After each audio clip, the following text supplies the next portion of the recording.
yourself in the presence of God as we sing every Father, Son, Holy Spirit. Our Father who art in heaven, hallowed be thy name. Thy kingdom come, thy will be done, on earth as it is in heaven. Give us this day our daily bread, and forgive us our trespasses, as we forgive those who trespass against us. Lead us not into temptation, but deliver us from evil. Okay, good morning once again. Before you take your seats, please pick up the pieces of bread and make sure that your chair is all aligned. So let's hear please my sunset today. What I have said. Okay, so first, we received our classroom rules. I only have 3 classroom rules, which is listen when someone is talking, respect others' opinion, and especially the others. And next, our objectives for today is, at the end of the lesson, the pupils can identify vowels and consonants in given letters and words through oral expression and written activities. Allow the importance of vowels and consonants in forming words by showing active participation and cooperation during class activity. And lastly, explain and justify vowels and consonants by performing group and board activities. So, before we proceed to our new lesson, let's have a short recap or short review. So, what I guess, Ms. Maria, can you give me an example of letter? A. Yes, very good. How about letter C? Yes, very good. So I have here our pictures, and tell me what objects do you see in this picture?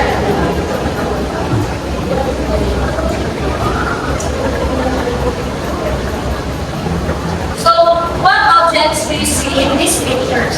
Anyone? Okay, Anthony. Apple picture. Yes, apple. Second picture, Abinasa. Dog. Correct.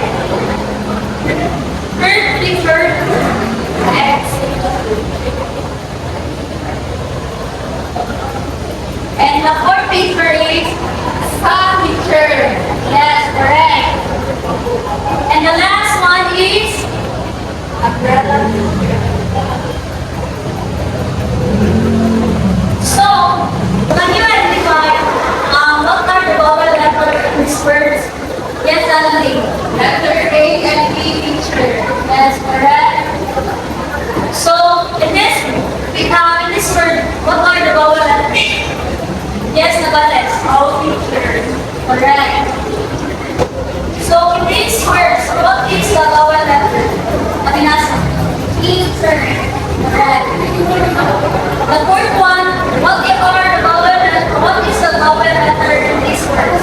And one, Nagales. Yes, correct. So the last one is N1. Yes, letter U, E, and A. So, those are the vowel letters na nasa circle and nasa line. Ang nabilit na letter ay muna siya ang consonants. Sakto na? Yes, teacher. Okay, so I have another activity. So let's proceed. Our next activity is let's identify what are the vowels and consonants in our word. Okay, so who wants to answer or who wants to identify which is are the vowels are there in this card? Okay, this letter A, E, I, O, and U. Next is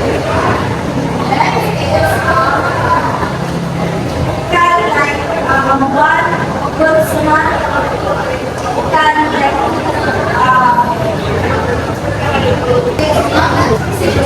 let's identify what these 3 consonants is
3, go.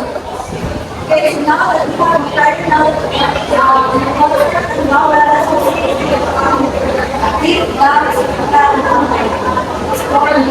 Go. today, let's talk about vowels. Vowels, these are the letters that are spoken in the mouth and the vowels in English are A, E, I,